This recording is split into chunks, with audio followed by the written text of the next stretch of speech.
ಮಹಾರಾಷ್ಟ್ರದ ಪಶ್ಚಿಮ ಘಟ್ಟದಲ್ಲಿ ಮಳೆಯ ಪ್ರಮಾಣ ಕಮ್ಮಿಯಾಗಿದೆ. ಆದರೂ ಕೂಡ ಬೆಳಗಾವಿಯ ಅನೇಕ ಗ್ರಾಮಗಳಲ್ಲಿ ಪ್ರವಾಹದ ಪರಿಸ್ಥಿತಿ ಮಾತ್ರ ತಗ್ಗಿಲ್ಲ. 38 ಗ್ರಾಮಗಳು ಪ್ರವಾಹದ ಆತಂಕದಲ್ಲಿಯೇ ಆ ಗ್ರಾಮಗಳಿದ್ದಾವೆ. ಬೆಳಗಾವಿಯ ಸಪ್ತ ನದಿಗಳ ಆರ್ಭಟಕ್ಕೆ 38 ಗ್ರಾಮಗಳಲ್ಲಿ ಪ್ರವಾಹದ ಎಫೆಕ್ಟ್ ಇದೆ. ಕೃಷ್ಣಾ, ಘಟಪ್ರಭಾ, ಮಲಪ್ರಭಾ, ವೇದಗಂಗಾ, ದೂದ್ಗಂಗಾ, ಹಿರಣ್ಯಕೇಶಿ, ಮಾರ್ಕಂಡೇಯ ನದಿಗಳು. ಕೃಷ್ಣಾ ಹಾಗೂ ಘಟಪ್ರಭಾ ನದಿಗಳಿಂದ ಜಲಾಶಯಗಳಿಗೆ ನೀರು ಹರಿದು ಬರ್ತಾ ಇದೆ. ಭಾರೀ ಪ್ರಮಾಣದ ನೀರು ಗೋಕಾಕ್, ಮೂಡಲಗಿ, ನಿಪ್ಪಾಣಿ, ಚಿಕ್ಕೋಡಿ, ಕಾಗವಾಡ, ಅಥಣಿ, ಹುಕ್ಕೇರಿ ಈ ಎಲ್ಲ ತಾಲೂಕಿನ ಒಟ್ಟು 38 ಗ್ರಾಮಗಳಿಗೆ ಪ್ರವಾಹದ ಆತಂಕ ಇದೆ. ಪ್ರವಾಹದಿಂದ ಅಲ್ಲಿ ಪ್ರವಾಹ ಪೀಡಿತ ಪ್ರದೇಶಗಳಾಗಿ ಮಾರ್ಪಟ್ಟಿದ್ದಾವೆ.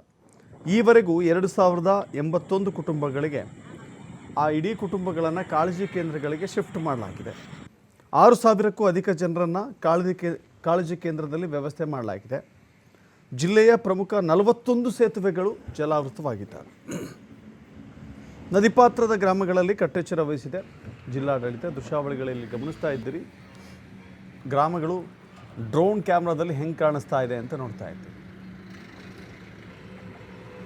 ಡ್ರೋನ್ ಕ್ಯಾಮ್ರಾದಲ್ಲಿ ನೋಡ್ತಾ ಇದ್ದರೆ ಸಂಪೂರ್ಣ ಜಲಾವೃತವಾಗಿರುವಂಥ ಗ್ರಾಮಗಳ ಸ್ಥಿತಿ ಹೇಗಿದೆ, ಆ ಮನೆಗಳ ಪರಿಸ್ಥಿತಿ ಹೇಗಿದೆ ಅನ್ನೋದನ್ನು ನೋಡ್ತಾ ಇದ್ದೀರಿ. ಇಡೀ ಗ್ರಾಮವಾಗಿ ಉಳಿದಿಲ್ಲ, ಬದಲಾಗಿ ಅದು ನದಿಯ ರೀತಿಯಲ್ಲಾಗಿದೆ, ಕೆರೆಯ ರೀತಿಯಲ್ಲಾಗಿದೆ, ಸಂಪೂರ್ಣವಾಗಿ ಮುಳುಗಡೆಯಾಗಿದ್ದಾವೆ. ವಾಸ ಮಾಡಲಿಕ್ಕೆ ಸಾಧ್ಯವೇ ಇಲ್ಲದ ಎನ್ನುವ ಪರಿಸ್ಥಿತಿ ಇದೆ. ಇಷ್ಟೊಂದು ಭಾರೀ ಪ್ರಮಾಣದ ನೀರು ಹರಿದು ಬರ್ತಾ ಇದೆ. ಸಪ್ತ ನದಿಗಳ ನಾಡು ಅಂತ ಕರೀತಾರೆ. ಆ ಆರ್ಭಟ ಇನ್ನೂ ಕೂಡ ಮುಂದುವರೆದಿದೆ. ಹಂಗೆ ನೋಡಿದ್ರೆ ಮಹಾರಾಷ್ಟ್ರದ ಪಶ್ಚಿಮ ಘಟ್ಟ ಪ್ರದೇಶದಲ್ಲಿ ಮಳೆ ಕಡಿಮೆ ಆಗ್ತಾ ಹೋಗ್ತಾ ಇದೆ. ಆದರೂ ಕೂಡ ಇಲ್ಲಿನ ಪ್ರವಾಹ ಪರಿಸ್ಥಿತಿ ಮಾತ್ರ ಸಡನ್ನಾಗಿ ಕಮ್ಮಿ ಆಗ್ತಾ ಇಲ್ಲ. ಸೊ ನೋಡ್ತಾ ಇದ್ದೀರಿ, 41 ಸೇತುವೆಗಳು ಮುಳುಗಡೆಯಾಗಿದ್ದರೆ 38 ಗ್ರಾಮಗಳು ಈ ರೀತಿ ಜಲಾವೃತಗೊಂಡಿದ್ದಾವೆ. ಸೊ ಜನರ ಜೀವನ ಬೀದಿಗೆ ಬಿದ್ದಂತಾಗಿದೆ. ಜನರ ಬದುಕು ಮೂರಾಬಟ್ಟೆಯಾಗಿದೆ. ಆ ಮನೆಗಳಲ್ಲಿ ವಾಸ ಮಾಡಲಿಕ್ಕಾಗಲ್ಲ, ನೆಮ್ಮದಿಯಾಗಿ ನಿದ್ದೆ ಮಾಡಲಿಕ್ಕಾಗಲ್ಲ. ಈಗ ಇಡೀ ಕುಟುಂಬವನ್ನು ತೆಗೆದುಕೊಂಡು ಬಂದು ಕಾಳಜಿ ಕೇಂದ್ರಗಳಿಗೆ ಶಿಫ್ಟ್ ಮಾಡಿದ್ದಾರೆ. ಚಿಕ್ಕ ಮಕ್ಕಳು, ವಯಸ್ಸಾದಂಥ ವೃದ್ಧರು ಈ ನಡುಗುವ ಚಳಿಯಲ್ಲೂ ಕೂಡ ಕಾಳಜಿ ಕೇಂದ್ರದಲ್ಲಿ ಸಮಯ ಕಳೆಯುವಂಥ ಸ್ಥಿತಿ ನಿರ್ಮಾಣವಾಗಿದೆ.